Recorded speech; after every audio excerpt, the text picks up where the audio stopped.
Mas vamos lá, pra gente continuar, gente, deixa eu só esclarecer uma coisa aqui, principalmente pra quem é novo, né? Pra quem é novo literalmente, né? No canal e tá vindo também por conta da segunda turma. O nosso estudo aqui, eu gosto sempre de levar em consideração que boa parte da população brasileira, né? Aí eu falo como pedagogo mesmo, né? Um quase pedagogo, na verdade. Boa parte da população brasileira não gosta de ler ou não tem o hábito de ler. Então, qual é a minha metodologia aqui nesse canal desde a primeira turma? A gente lê e vai discutindo ao mesmo tempo. Então, eu acredito que enquanto...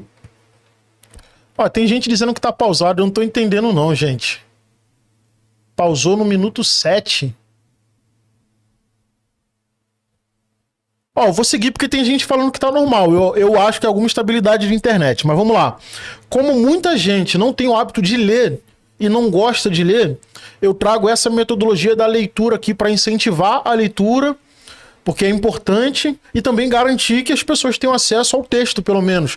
Então, a gente vai detalhar de fato e discutir os pontos que a gente achar que deve discutir, daquilo que de repente não tenha ficado claro, né? O que eu acho muito difícil, porque esse material didático deles aqui, cara, é incrível, tem uma linguagem muito boa, muito acessível, e ela é uma linguagem acessível que não perde a tecnicidade, né? Nem sei se essa palavra existe, mas às vezes a gente quer simplificar a linguagem e acaba tirando a parte técnica do conhecimento.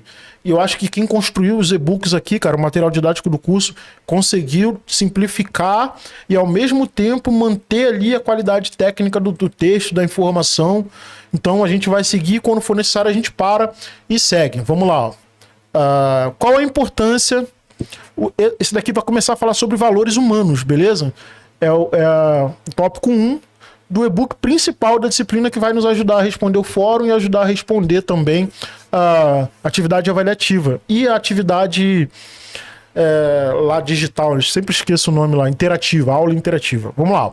Qual a importância do estudo sobre moral e ética para o trabalho em saúde? Enquanto isso, você separa uma água aí, senta, se acomoda, ou vai jantar, como da última live, e vai ser legal, ó.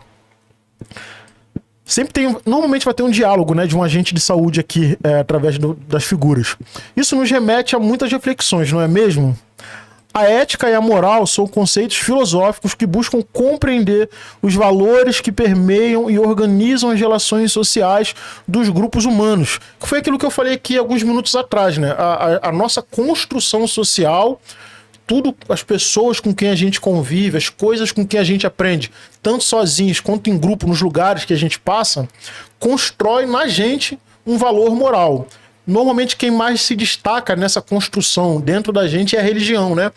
E a gente vai entender nessa disciplina aqui que o profissional de saúde, né, especificamente o agente comunitário de saúde e o agente de combate às endemias, na prática do seu trabalho, ele é assexuado, né?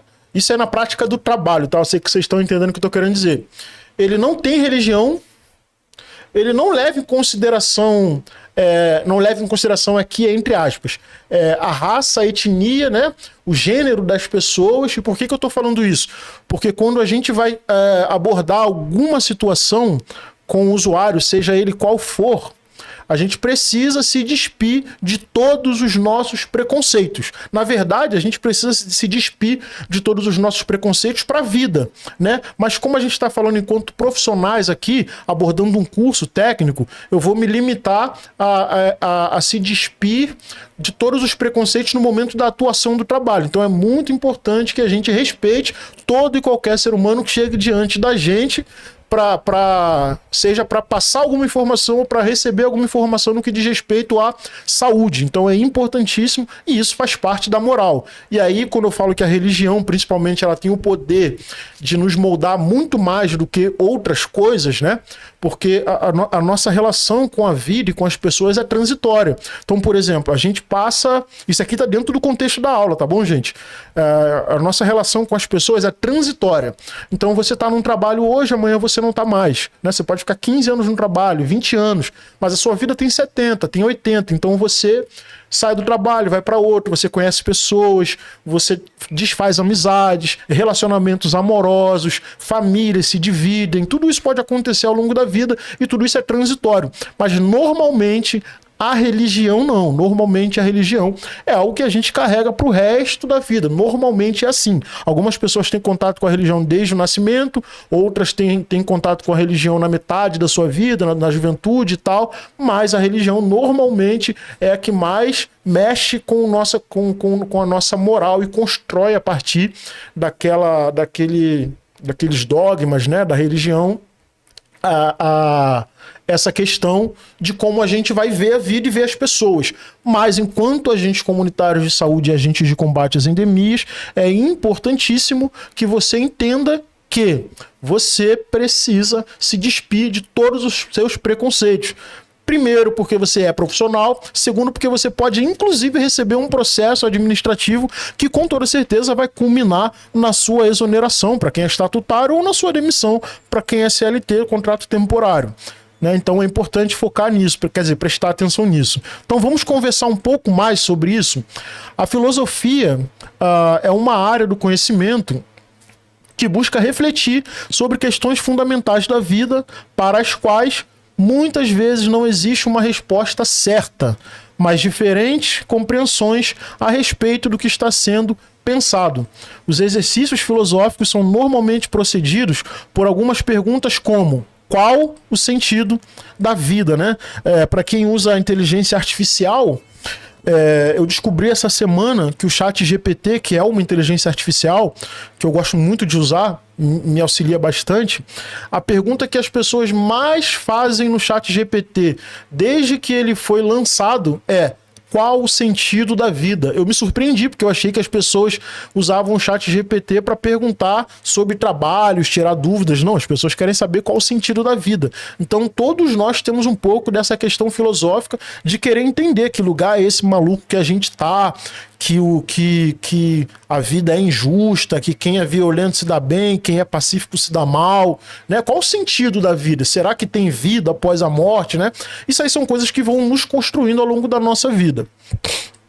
Então, como deve ser uma sociedade justa, né? Essa é uma outra pergunta. A gente vai entender qual o sentido da vida, beleza. Mas e o que é uma sociedade justa? Porque às vezes, justiça para mim pode não ser justiça para o outro. A gente consegue perceber essa questão da justiça mais latente quando a gente vai para a política partidária, né? A direita pensa uma coisa sobre justiça, a esquerda pensa outra. E aqui eu não estou tomando partido, estou querendo mostrar como a filosofia é uma coisa doida e que, de fato, para você a vida é uma coisa, para o outro a vida é outra, completamente diferente. A própria religião traz essa diferenciação ali na sua forma de interpretar a vida, né? Então é essa loucura mesmo. E como devo agir frente a um dilema moral? Aqui também volta, a religião sempre vai ser o mais latente, porque a moral em todas as religiões, aí a gente já vê uma questão mais que é unânime, fazer o bem. Todas as religiões pregam fazer o bem.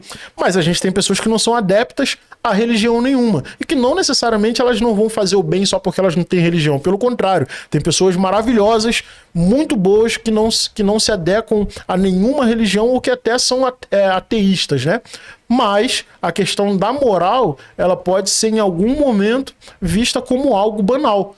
É muito comum pessoas que não têm relação com religião, com nada, de que ela enxergue a vida sem perceber, ou sem entender, ou sem acreditar que existe certo e errado. E aí, para quem vive uma vida sem acreditar que não existe certo e errado, obviamente que essa pessoa em algum momento vai fazer algo que vai ferir a sua moral, mas que para ela é normal. Não é basicamente isso, né? Então, formular tais perguntas assim, como as reflexões e os debates que constroem nossas respostas a esses atos, esses são os atos, né, de filosofar. Então, nesse início de curso, convidamos você, agente comunitário de saúde e agente de combate às endemias, a filosofar, pensar e refletir sobre importantes elementos do mundo que estão presentes em sua realidade de trabalho e mesmo da vida, né? Então ele fala para você não pensar apenas no trabalho, mas na vida. Mas o que o texto já está querendo dizer aqui, e eu vou resumir, né, esse textão todo aqui que ainda tem para baixo. Ele está querendo dizer que A sua visão de moral, ela não pode sobressair a visão de moral do outro, justamente pelas diferenças. Então, nesse momento, enquanto você bota o colete, bota o crachá, você é profissional de saúde. Como profissional de saúde, você precisa trabalhar de acordo com aquilo que a legislação traz para você. E qual é a legislação que diz pra gente o nosso padrão de ética? É a lei orgânica do SUS, lei 8.080. Então é ali que a gente vai ver como a gente deve trabalhar. E aí, para simplificar, né, a lei 8.080 ela vai trazer os princípios, que é universalidade, integralidade e equidade, né? O que é a universalidade? Saúde para todos. Então, se você é profissional de saúde e sabe que o SUS diz que a saúde é para todos, aqui você já começa a ver que a sua vontade não está acima de ninguém, mesmo que você seja contra o SUS, mesmo que você seja contra a saúde pública. Tem profissionais de saúde que acreditam que o SUS não deve existir. Tem profissionais, infelizmente. Mas aí entra a questão da moral e da justiça, tá vendo? Eu acho que, infelizmente, acabei de falar, infelizmente tem profissionais que acham que o SUS não deva existir. Mas, por outro lado, esses que acham que não deve existir, o que eles pensam? Infelizmente, tem gente que acha que isso aqui deve continuar. Olha como é que a vida é doida. Mas, enquanto profissionais de saúde, se você é alguém que acha que o SUS não deve existir, você tem duas alternativas. A primeira é não trabalhar no SUS, ou a segunda, trabalhar no SUS e botar o seu sentimento no bolso e agir de acordo com a legislação. Universalidade, saúde para todos, né? E aí a gente segue, né? Equidade também quer pensar, focar maior esforço em determinado grupo, sem deixar o outro, né, de lado. Então a gente percebe ali quem mais precisa e dá mais atenção. O agente comunitário de saúde, ele consegue perceber a equidade assim? Na verdade, eu costumo dizer que o agente comunitário de saúde é a equidade encarnada, né? Nós somos a equidade encarnada. Por quê? Porque só a gente sabe, na nossa microárea, quem precisa de mais atenção. E por que a gente visita mais a dona fulaninha no mês e deixa de visitar a outra fulaninha no mês? Porque essa aqui precisa mais. Isso é equidade. Mas a gente não volta lá na outra que não precisa tanto? Porque é exatamente isso, né? Atender a todos, dando mais atenção a quem mais precisa, sem deixar quem não precisa tanto ou quem não precisa largado. Então a gente sempre vai voltar lá. E por fim, a integralidade, né? O que é integralidade? É pensar no sujeito como um todo e ofertar o serviço para esse todo, né? Psicológico, físico e uma série de coisas. Por isso o SUS tem todas essas coisas, né? A gente tem... por que a equipe multiprofissional, o antigo NASF, foi integrado à estratégia de saúde da família? Ele foi integrado justamente porque a saúde é integral. Então médico, enfermeiro, agente comunitário de saúde, técnico de enfermagem e o odonto não dava conta da complexidade de questões de saúde que a população traz. Então foi contratado dentro da equipe multiprofissional, foi criado, né, esse projeto que é maravilhoso, inclusive. E aí foram contratados psicólogos, psiquiatras, nutricionistas, fisioterapeutas, né? Então hoje o SUS tem tudo, e é isso, né? Justamente a integralidade. Mas vamos lá, vamos avançar. Esperamos que esse conteúdo sirva como base para reflexões sobre sua realidade e que, ao refletir sobre os temas propostos aqui, a filosofia possa fazer valer o seu nome, que significa amor à sabedoria. Desse modo, para iniciar nossas reflexões sobre a ética e moral, precisamos antes compreender o que são valores, elemento que funda os dois conceitos, né? E aí a gente vai entrar na questão mais pessoalizada, né? Por exemplo, o que você entende por valores humanos? Se tem uma pergunta, né, pra gente assim, o que você entende como valores humanos, significa que cada um vê de uma forma, né? A vida é subjetiva. Tem gente que tá na extrema pobreza, tem gente que tá na extrema riqueza, tem gente que tá ali no meio, né? E o que é esse meio? Esse meio pode ser muita coisa. Pode ser classe média alta, classe média baixa, classe média, pode ser pobre que acha que é classe média, pode ser classe média que acha que é rico, e tem isso, né? Enfim, dica para os estudos da filosofia. Então vamos lá. O estudo de conceitos, noções e ideias é sempre mobilizador e muitas vezes pode ser intimidador. Não tenha medo se você encontrar palavras que não sabe o que significam. Conhecer palavras e expressões novas e o que elas querem dizer é parte do estudo da filosofia e também é parte do aprendizado, né? Se você não souber ou tiver dúvida sobre o significado de uma palavra ou expressão, busque dicionários na internet ou fora dela. Pergunte para o seu tutor, para um colega ou amigo, né? Que ele está incentivando você a pesquisar, na verdade, interagir, né, com os outros estudantes do curso, colegas aí da sua unidade básica de saúde. O filósofo Sócrates, mesmo sendo considerado um dos sujeitos mais sábios da Grécia, no período em que viveu, ao ser perguntado sobre o que sabia, respondeu: só sei que nada sei. Eu acho que é isso, né? Eu acho que as pessoas mais inteligentes são aquelas que entenderam que elas não sabem nada. A vida é tão louca que o que hoje é A, e você afirma com todas as letras que hoje é A, amanhã você acorda e o A virou C. Não é assim a vida? Então é isso, né? Eu acho que quem tem certeza de tudo, eu particularmente acho que quem tem certeza de tudo, quem sabe de tudo, é uma pessoa pobre de conhecimento, né? Porque não dá pra saber de tudo. E sem contar que é uma pessoa que não abre discussão, não tem debate. Um monte de gente falando que o vídeo pausou, ó. Tá normal aqui, hein, gente? Vou seguir.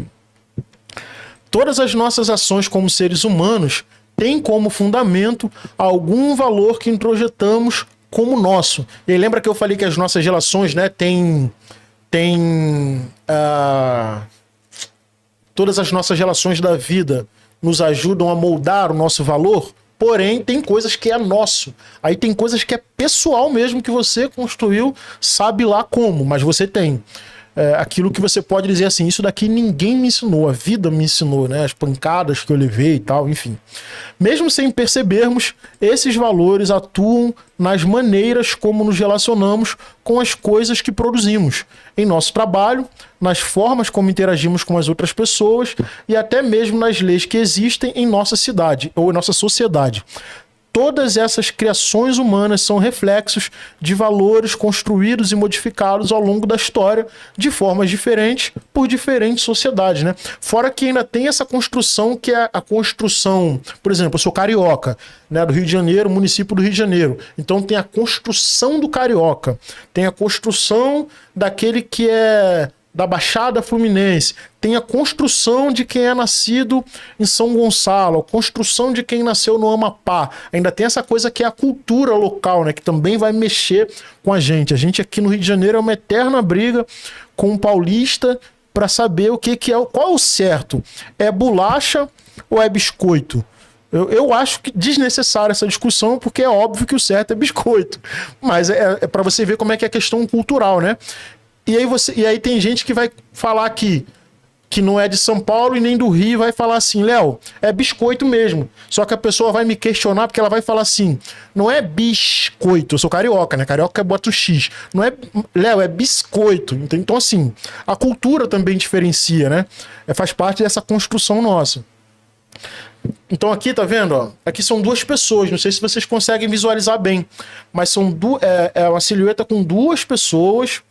E aqui, ó, tem tudo no corpo dessa pessoa, tá escrito conduta, consciência, moral, normas, cidadania. Deixa eu ver se tem mais alguma palavra, acho que só isso. Hábitos. Tudo isso são coisas que nós carregamos, né?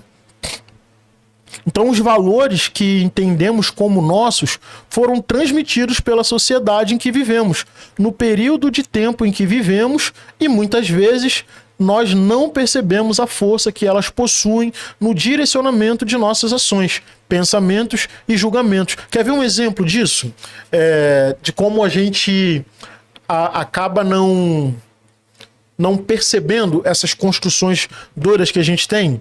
Eu vou falar alguma coisa aqui, talvez algumas pessoas podem não concordar, mas é isso, é normal. Faz parte, né? Acho que também dentro dessa construção a gente tem que entender que existem pessoas que pensam diferente, que são contrárias. Eu fiz uma publicação no meu Instagram ontem. Eu fui buscar a Liz, né, e a Tainá, e aí fiz uma publicação, enquanto eu tava esperando elas chegarem, a Tainá vindo do trabalho, pegou a Liz na creche e tal, enfim, minha rotina todo dia. E aí eu fiz uma publicação no Instagram e eu falei, eu sou muito ativo no Instagram, né? E aí eu falei lá, gente, na unidade básica de saúde de vocês, quando vocês pensaram o Novembro Azul, inclusive quem tá assistindo a live aqui pode responder, beleza? Essa pergunta que eu vou fazer agora que eu fiz lá no Instagram. quando vocês fizeram a programação do Novembro Azul, vocês pensaram só nos homens, e aí dentro dessas mudanças de gênero, né?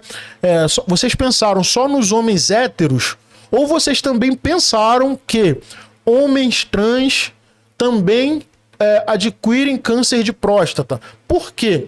Porque se o profissional de saúde faz uma campanha, faz um papel, faz alguma coisa, convoca os homens, o agente comunitário de saúde faz busca ativa, né? Então imagina só, se os agentes de saúde vão lá fazer a busca ativa, chama os homens para participar de uma ação de promoção da saúde, para informar sobre o câncer de próstata. Se o agente comunitário de saúde não pensar de forma completa, o que ele vai fazer? Ele vai chegar nos homens ali, que ele está vendo, vai chamar, vai conversar, e pode ser que ele não convoque, por exemplo, um gay, que está ali também no seu dia a dia, entendeu? Está ali nessa situação, e aí esse agente comunitário de saúde não lembra que essa pessoa, ela também adquire o câncer de próstata. Ela está dentro de um grupo ali que precisa ser pensado. Não é pensar diferente. A gente não está falando aqui de tratamento diferenciado. A gente está falando do profissional de saúde olhar para o todo e não apenas para um grupo, entendeu? Então fiz essa publicação no Instagram e tal, e obviamente algumas pessoas vieram e falaram: ah, Léo, todo mundo é igual, não tem que tratar diferente. Mas é isso, né? As pessoas não entenderam que não é tratar diferente, é tratar todos. É na sua cabeça, quando você pensa em câncer de mama, outubro rosa, olha só, presta bem atenção como é que esse caso é complexo. Na sua cabeça, quando você desenha uma atividade para câncer de mama, outubro rosa, será que na sua cabeça vem as mulheres da comunidade LGBT? Será que vem aquelas mulheres que estão passando por um processo genético, que está mudando o seu corpo, ou que já mudou? Será? Será que a gente percebe isso na nossa cabeça enquanto a gente constrói a atividade? Ou na nossa cabeça a gente só pensa nas mulheres, né? Mulheres cis, eu acho, né? Que são as mulheres héteros. Será? É isso. É nós, enquanto profissionais, incluirmos todo mundo. Não é tratamento diferenciado. É tratar todos como iguais, né? Justamente trazer todos para essa atividade. Enfim, mas é isso. Isso também tem relação com a moral, isso tem relação com a ética, isso tem relação com a construção social que a gente tem, isso tem uma relação com a religião, né? Tudo isso deve ser pensado, tudo isso deve ser estruturado de forma que a gente alcance a todos. E é basicamente isso, né? Mas não se trata de ser um assunto polêmico. Eu sei que é um assunto espinhoso para muitos, mas é importante a gente refletir sobre isso. Nós somos profissionais de saúde e a gente precisa atender a todos, mas não só atender a todos. Teve uma pessoa que botou assim lá no Instagram, nessa postagem: ué, Léo, a porta da UBS está aberta, é só a pessoa ir. Eu concordo, a porta da UBS está aberta, mas muitos de nós sabemos que existem profissionais preconceituosos que impedem o acesso de determinados grupos, de determinadas pessoas. Tudo isso acontece, gente. Tudo isso acontece. Então, beleza. A porta da unidade básica está aberta, mas existe um muro ali que não é visível, que não é palpável, mas ele está ali, que muitas pessoas preferem não ir à unidade básica de saúde, porque elas vão chegar lá e vão ser discriminadas. Eu tenho certeza que alguém aqui vai botar sim aqui para essa pergunta que eu vou fazer. Quer ver? Ó? Quem já viu aqui algum usuário reclamar de discriminação na unidade básica de saúde que trabalha? Pode responder aqui, por favor. Pode botar aí sim, não, nunca vi. Vários. Eu já vi vários. Mas já vi vários mesmo. Quantos usuários de microáreas minha disseram que não queria ir ser atendido por tal pessoa, que não queria mais, entendeu? Isso aqui é completamente dentro dessa disciplina que a gente está fazendo. Gente, é loucura mesmo. Acontece. Então a gente precisa refletir sobre isso. A gente precisa ser profissionais completos, éticos, acessíveis. Então é importante, né? Aí o sim já começou a aparecer aí, ó, tá vendo? Sim, várias vezes. É isso. Então é muito fácil falar que a porta da unidade está aberta. É muito fácil. Mas a gente sabe que na prática não é assim. Tá aberto mesmo, mas será que essas pessoas têm acesso? Será que a gente permite o acesso a essas pessoas? E eu aqui faço questão de incluir também agentes de saúde, tá? Não tô falando aqui que médicos impedem acesso, que enfermeiros, ou melhor, que só médicos, só enfermeiros. Não, todos os profissionais. Quer dizer, em todas as categorias tem profissionais que podem fazer com que um usuário não se cuide, não cuide da sua saúde, por conta de diversas coisas, inclusive preconceitos. Então a gente precisa refletir sobre isso. Vamos lá, que tal um exemplo? Durante uma visita domiciliar, você percebe o acúmulo de materiais no quintal daquela casa. Isso aqui é bem legal, esse exemplo aqui, ó. Para promover a retirada ou a organização desses materiais que para você, tá? Você que entrou na casa, a gente, pode ter um valor de se tornar um foco de doenças, é preciso entender qual o sentido daquele material acumulado para aquela família. Por que o material está lá? Lembra da filosofia? Tem que perguntar. Por que esse material está aqui? Às vezes você não consegue perguntar para a pessoa, para a família, para não constranger. Às vezes sim, às vezes não. Mas para você sempre tem que se perguntar. Por que esse material está lá? É uma fonte de renda para essa família, né? Às vezes a família realmente é acumuladora, mas em outros casos são famílias que botam papelão dentro de casa, latas e coisas para vender, para gerar uma renda, né? Então a gente não pode chegar ali com o pé na porta e dizer que aquela família é porca, que é isso, que é aquilo, que nojeira, na minha casa não e tal, entendeu? Acontece, a gente sabe que acontece. Eu já fui, isso aqui é até difícil falar isso, mas é realidade. Eu já fui para visita domiciliar acompanhado de profissionais que não quis ficar muito tempo na casa porque sentiu nojo. Infelizmente acontece e é assim que é a vida, e aí a gente tem que dar lição de moral, tem que falar que não pode ser dessa forma e questiona inclusive o profissionalismo das pessoas, mas acontece. Vamos lá, possui valor afetivo. Às vezes as pessoas não querem largar aquilo, por mais que seja velho, por mais que esteja numa condição precária, porque é afetivo, cara. Pô, lembra minha mãe, lembra meu pai, isso aqui é uma lembrança do meu companheiro que se foi, entendeu? Então a gente precisa tomar muito cuidado com essa avaliação e julgamento que a gente faz ao entrar numa visita domiciliar. Existe outra forma de organizar esse material? São perguntas que a gente tem que fazer. Será que não dá para botar em outro lugar e tal? Enfim, criar alternativas, mas principalmente entender o que está acontecendo ali. Essas são algumas perguntas que podemos fazer para compreender o valor daquele material para as pessoas que o acumulam e assim realizar ações em saúde respeitando os valores dos outros. Mas mesmo assim, respeitando, fazendo essas perguntas, enquanto profissionais de saúde, se a gente perceber que tem que estar acumulando focos ali para dengue, qualquer outra doença, né, tuberculose, sei lá, a gente vai ter que orientar, mas respeitando e tentando entender por que aquela situação, por que aquela família está naquela situação, né? Isso é importante. E às vezes pode ser depressão, tá, gente? Tem gente que é depressiva, assim, ao extremo, cara, a ponto de não arrumar a casa mesmo, sabe? De chegar num estado deplorável, cara. Eu nunca vi isso, né, no meu trabalho, nunca passei por essa situação, mas eu já vi muito vídeo aqui no YouTube de famílias, de pessoas em depressão, que a casa, assim, tava num estado de calamidade mesmo, sabe? Uma parada, assim, muito sinistra. Ó, a Sandra botou aqui, ó, já passei por situações onde, infelizmente, a visita não foi bem executada pelo profissional por nojo. É isso, eu acabei de falar, né? Você provavelmente ouviu, né, Sandra? Acontece mesmo, cara, infelizmente. Infelizmente. E é muito difícil, é difícil, mas não é impossível, tá bom? Mas é muito difícil que esse nojo venha por parte do agente de saúde, porque normalmente o agente de saúde, ele já conhece esse espaço, ele já tem um conhecimento dessa, entre aspas, né, dessa família. Ele ou morou ali por muitos anos ou ele ainda mora, então ele sabe que esse tipo de situação é comum. Então quando a gente vai entrar na casa de uma pessoa, a gente já imagina diversos cenários, porque a gente conhece. E aí um profissional que vem, eu não vou nem culpar, às vezes a pessoa fica com nojo, gente. Tô querendo passar pano não, tá bom?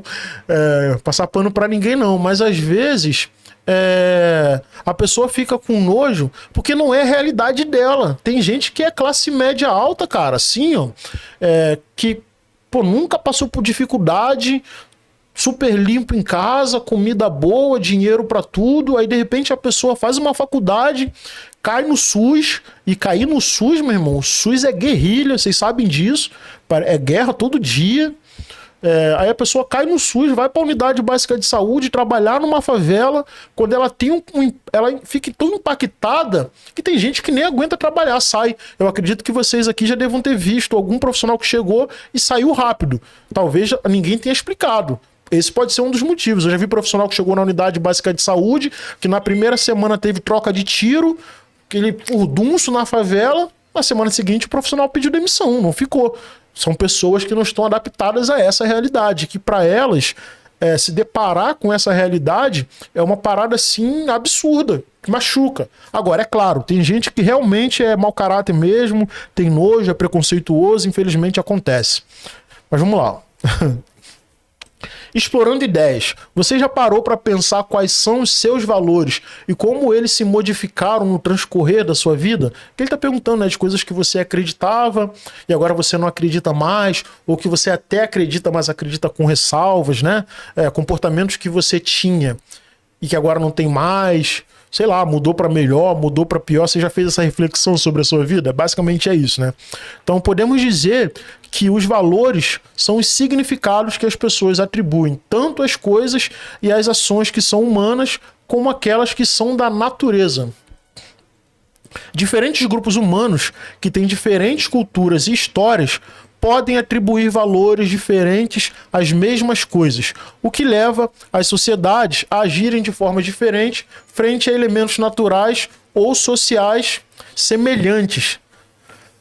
Aqui tem um grupo, né, bem diferente de pessoas. Tem um agente de combate às endemias aqui trabalhando, inclusive essa foto aqui estava no primeiro e-book, quer dizer, na primeira disciplina. O valor pode expressar qualidades positivas que são desejáveis ou negativas, que são indesejáveis, né? Porque é isso. A vida é muito subjetiva. Não dá pra gente olhar a vida sob a perspectiva do outro. Você só consegue olhar pra vida sob a tua perspectiva. Por mais que alguém mostre pra você como ela pensa e tal, você não tem consciência da totalidade da vida daquela pessoa. Então você olha pra sua vida e aí você faz a sua reflexão, né? Pô, aqui eu vacilei, aqui eu fui mau caráter. Apesar de que é bem difícil, né? Alguém falar assim, não, eu fui mau caráter. É difícil alguém chegar a esse ponto, mas é importante que chegue, né? Porque já chega de mau caráter. Não devemos confundir valor com preço, isso aqui é importante. Preço é o valor em dinheiro, dado às coisas que são objetos de trocas comerciais, né? Normalmente a gente fala assim, todo mundo tem um preço. Na verdade, todo mundo tem caráter. Alguns bons, outros não, caráter questionável, né? Mas preço não. Quando você fala que todo mundo tem um preço, você está dizendo que eu posso te oferecer R$1 milhão e te comprar. Essa fase, te comprar que eu digo no literal, levar você para trabalhar comigo. Essa fase já passou, né? A gente já viveu isso. Anos bem recentes, inclusive. Sobretudo no Brasil, que foi o último país a abolir aí a escravidão. Mas enfim, mas isso é preço, é você comprar alguém literalmente. Agora, quando você fala de valor, não. Se eu te comprei, se eu te dei dinheiro para você se corromper, é uma questão de moral, é uma questão de valor e é uma questão de ética, não é preço.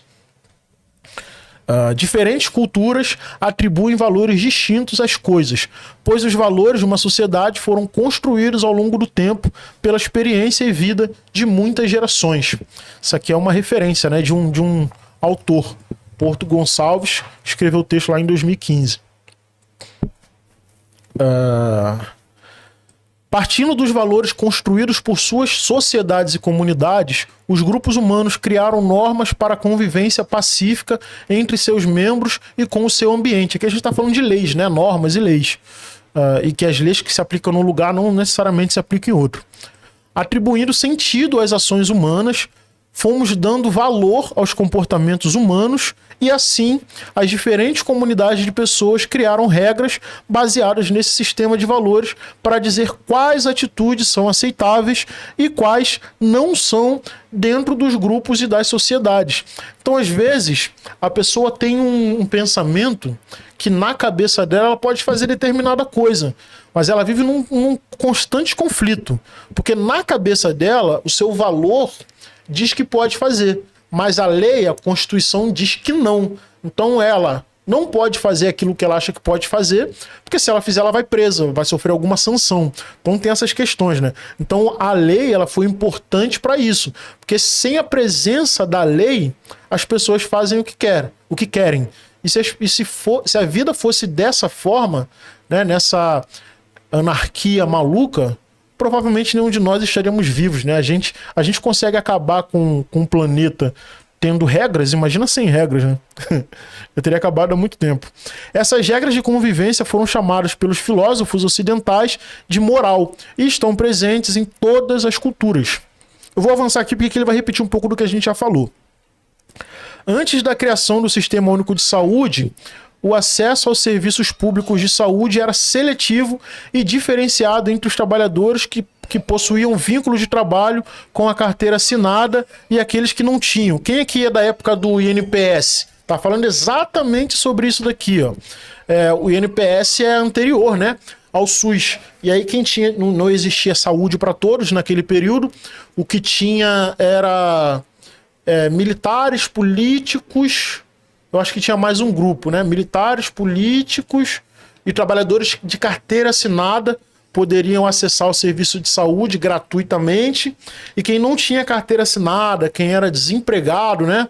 Que naquela época do NPS era normalmente aquelas pessoas que viviam às margens, né, da sociedade, por isso o nome marginalizado, porque viviam às margens da sociedade, normalmente favelas. Essas pessoas não podiam contar, cara, com serviço de saúde estruturado. Então o que se tinha naquela época era ONG, era Cruz Vermelha, né? Vocês devem conhecer a Cruz Vermelha, tá aí no Brasil inteiro até hoje, que era quem dava suporte para quem não tinha condições de pagar. Então, antes era assim, antes do SUS, né? E aí vieram os conselhos, né? As conferências nacionais de saúde. E ali na 8ª Conferência Nacional de Saúde, se eu não me engano, em 87, por favor, me corrijam aqui no chat, se eu tiver errado, foi pensado o SUS e estabelecido em 88, né? Na verdade, o SUS está sendo pensado em várias conferências, mas a última ali acho que foi a 8ª. E aí, em 88, o SUS foi estruturado e aí a gente passou a ter saúde para todos. O artigo 196 é o primeiro artigo da Constituição Federal, né, de 88, que vai dizer que saúde é direito de todos e dever do Estado, né? Então todos têm que ter acesso à saúde. Não estou questionando aqui se o SUS é gratuito ou não, tá bom? Estou dizendo que todos têm que ter direito à saúde. Quando a gente fala que todos têm direito à saúde, o que significa? Significa que uma pessoa que é desempregada, que tem renda zero, pessoa que tem renda zero, ela pode chegar em qualquer unidade básica de saúde, UPA, hospital de emergência, qualquer coisa que ela vai ser atendida. Então, isso é a Constituição de 88 no artigo 196. Saúde para todos e dever do Estado. Então não basta dizer que é saúde para todos, tem que dizer que o Estado tem que garantir o dever para todos. Alguém colocou aqui no chat, obrigado aqui, ó. Indigentes. Cadê? Deixa eu ver aqui, ó. Ah, cara, não vou achar. Tem que achar. Quem foi que botou? Era como as pessoas eram chamadas, né? Exatamente, indigente. Cadê? Ah, tá por aqui, cara.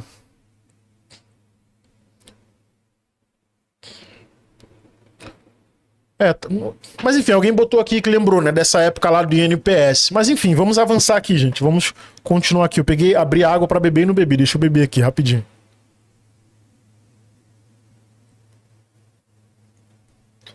Se eu estiver falando rápido, gente, por favor, me avisem, tá bom? Porque eu começo a falar, cara, e a gente nem percebe que tá falando rápido. Então só fala aqui.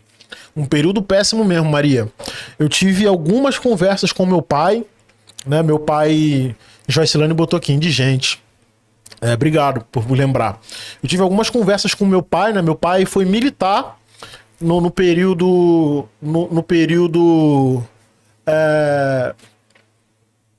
da ditadura, né? Ali 64 a 85, se eu não me engano. Meu pai foi militar ali logo na metade desse período. E aí eu tive algumas conversas com eles, não sobre a ditadura, mas sobre esse acesso ao serviço de saúde. E ele falava, cara, que era sinistro. Era sinistro, né? Ele tinha acesso, ele era militar na época, a família podia acessar também, por ser família de militar, mas que o serviço de saúde, para quem não tinha condições, cara, era sinistro. Mano. Ele falava assim, eu tenho poucas lembranças, mas eu lembro de algumas coisas que ele falava que era triste mesmo, cara, era triste. Hoje a gente tem um sistema único de saúde que é exemplo pro Brasil inteiro. Foi o José de Arimatéria, tá dizendo aqui, ó, indigente. Obrigado, meu amigo. Hoje o nosso SUS é referência para o mundo, né? E não só o SUS, tem agente comunitário de saúde em alguns países, né? Eu fiz um vídeo falando que tem agente de saúde na Inglaterra, eu acho que alguns países da África também tem agente de saúde, né? Então a gente é um modelo mesmo a ser seguido. Vamos lá. Aqui, ó. Antes da criação do Sistema Único de Saúde, o acesso aos serviços públicos de saúde era seletivo e diferenciado entre os trabalhadores que possuíam vínculos de trabalho com carteira assinada e aqueles que não tinham, né? Então, ao serem assumidos pelas pessoas de uma comunidade, os valores sociais são reproduzidos e para modificá-los é preciso que grande parte daquela sociedade compreenda que aqueles valores e as normas não servem mais aos seus objetivos, pois produzem injustiças, que foi exatamente o que aconteceu. Então, por exemplo, olha só como é que a cabeça do ser humano é loucura, porque foi estabelecido por lei que quem tem direito a serviço de saúde estruturado no Brasil é militar, político e pessoas com carteira assinada. Isso foi estabelecido, isso era oficial. As pessoas aceitaram, olha que loucura, mas é a construção social. As pessoas aceitaram, elas viram, faz sentido, beleza, faz sentido, tá, vamos seguir a vida. Só que em determinado momento, pessoas se reuniram e começaram a questionar. Cara, não faz sentido isso. Olha quantas pessoas estão perdendo a vida e a gente tinha onde tratar, tinha o que fazer, mas porque não tem renda ou porque não tem vínculo de trabalho não pode ser atendida. E daí a gente conseguiu construir o SUS, alterar a Constituição, que foi a nossa última alteração em 88, e as coisas começaram a mudar. Por isso que é importante a gente sempre questionar. Sempre questione, sempre questione. O problema é que pessoas questionadoras, elas são mal vistas, mas sempre questione. Problema de quem tá vendo pelo lado ruim, né? Faz parte. Vamos lá. Sistemas de valores com diferentes normas morais podem coexistir dentro de um grupo humano. Que basicamente está dizendo aqui, ó, nessa primeira frase, vou repetir aqui, ó.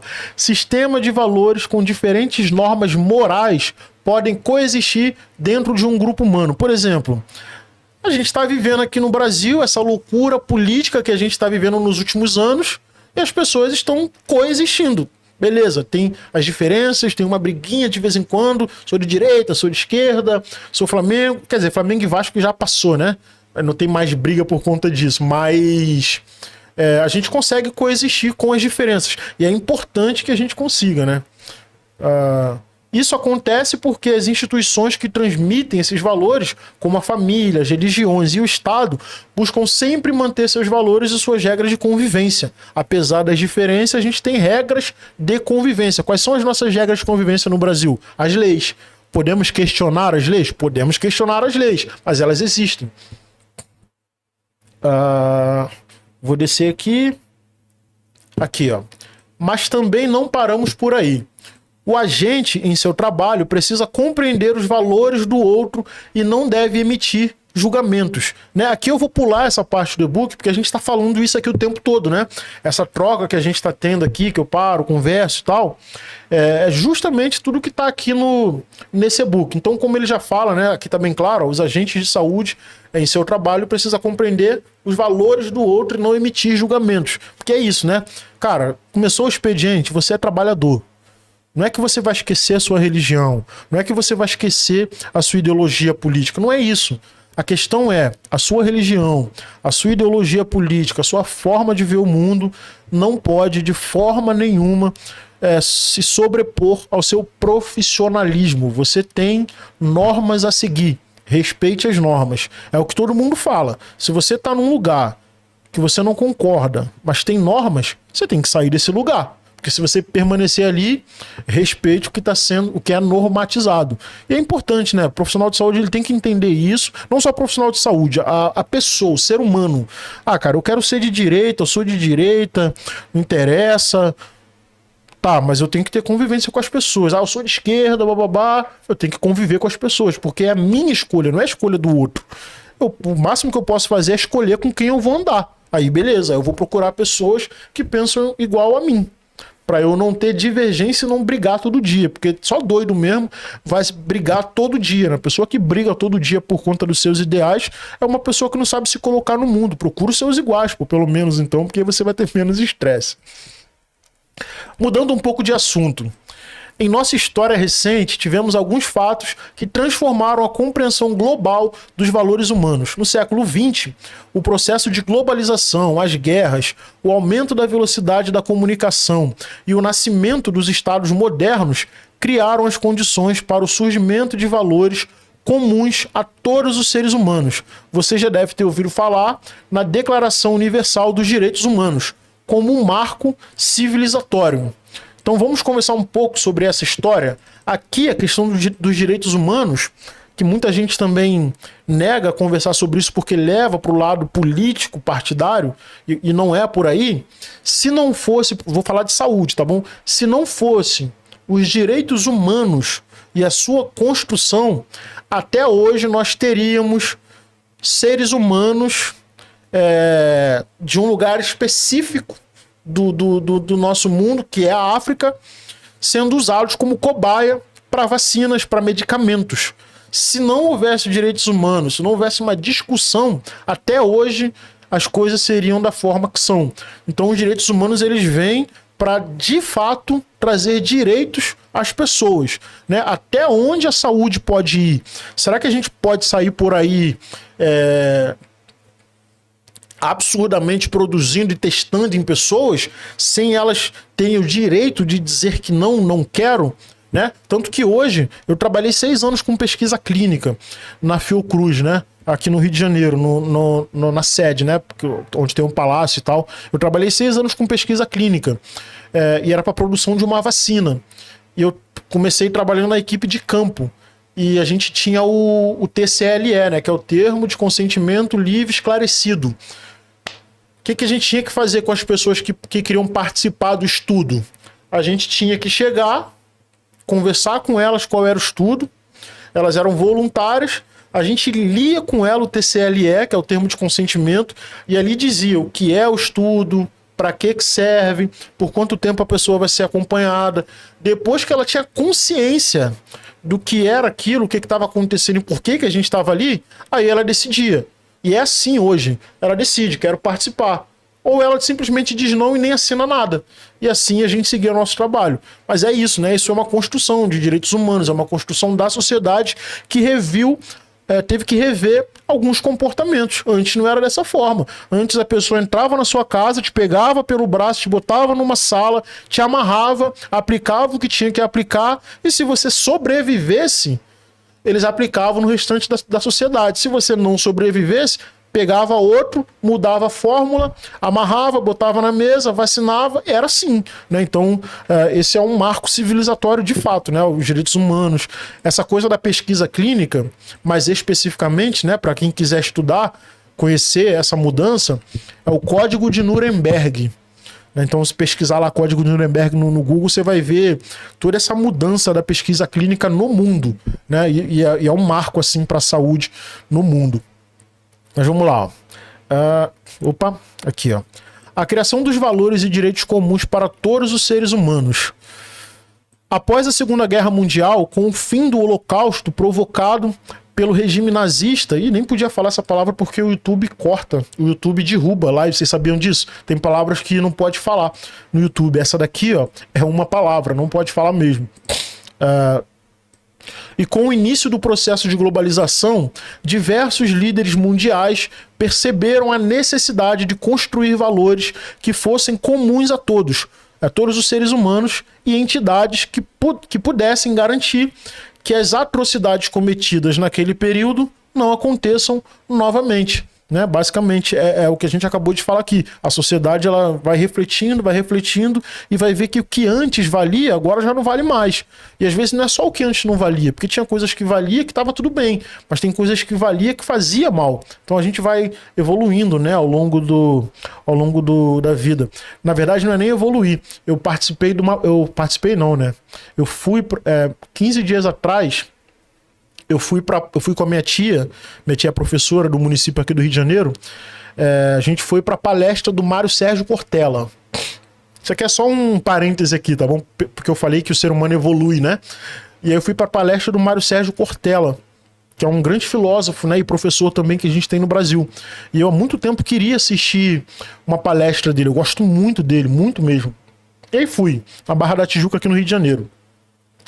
E aí ele falou assim, as pessoas dizem que os seres humanos evoluem, só que as pessoas estão falando errado, o ser humano não evolui, ou evolui também, mas normalmente as pessoas pensam que evolução é necessariamente uma coisa boa, quando na verdade não. Se evolução fosse somente uma coisa boa, o médico jamais colocaria no prontuário ali que o paciente evoluiu para o óbito.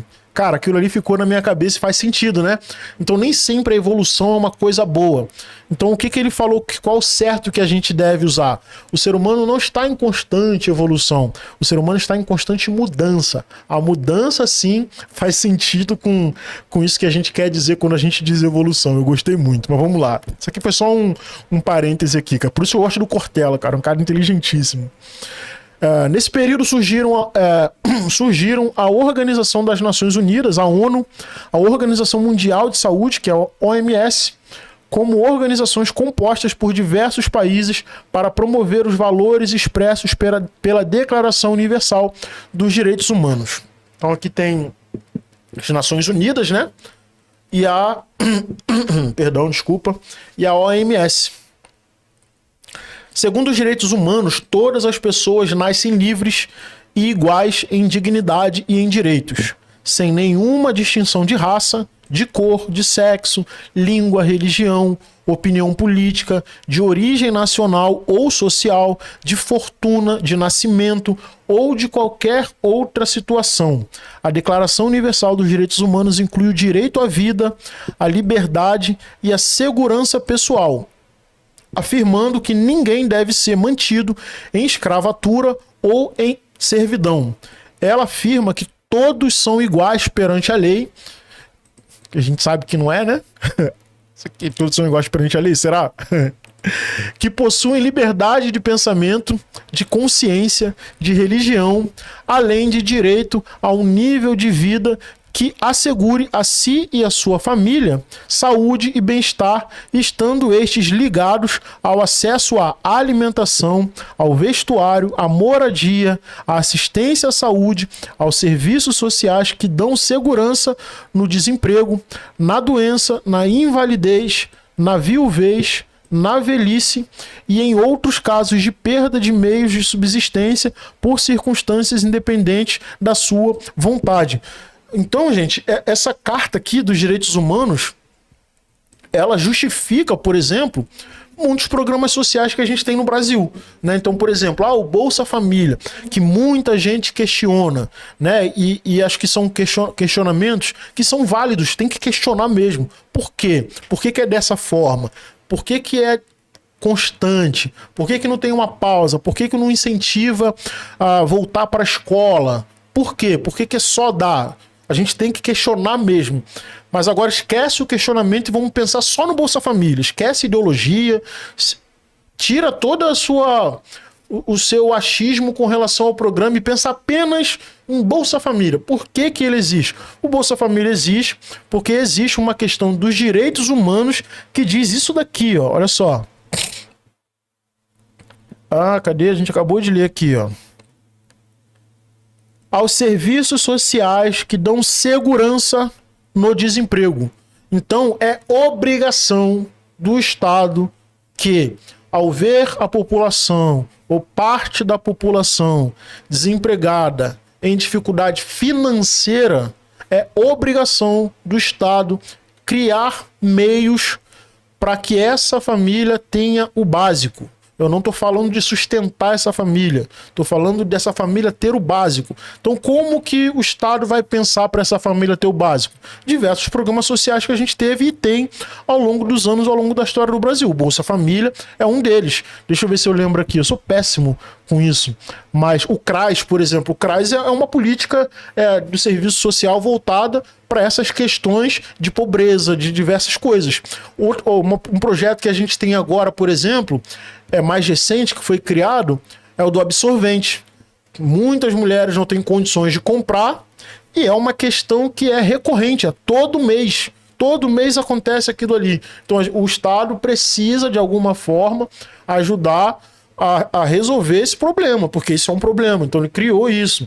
Para os adolescentes que estão na escola, tem o pé de meia agora, que dá o mínimo para esses adolescentes estudarem, comprarem um biscoito, alguma coisa ali na aula, principalmente para quem está nos colégios federais, que a grade é uma loucura, estuda de manhã, estuda à tarde, tu não sabe que hora tu vai sair da escola. Então tem tudo isso, são programas sociais, mas tudo isso com base na Carta dos Direitos Humanos, que diz que o ser humano precisa ter um mínimo para viver. Senão a gente vai viver, gente, numa calamidade pública. Se a gente for acreditar que é só trabalhar, que as coisas dão certo, me desculpa, não é. A gente tem milhares de exemplos de pessoas que trabalharam a vida inteira e a vida inteira passaram dificuldade. Enfim... Aí cada um vai pensar de uma forma, mas é uma grande verdade. Os direitos humanos foram construídos em comum acordo por diversos países que concordaram ainda em garantir para seus povos a implementação desses direitos em seus territórios nacionais.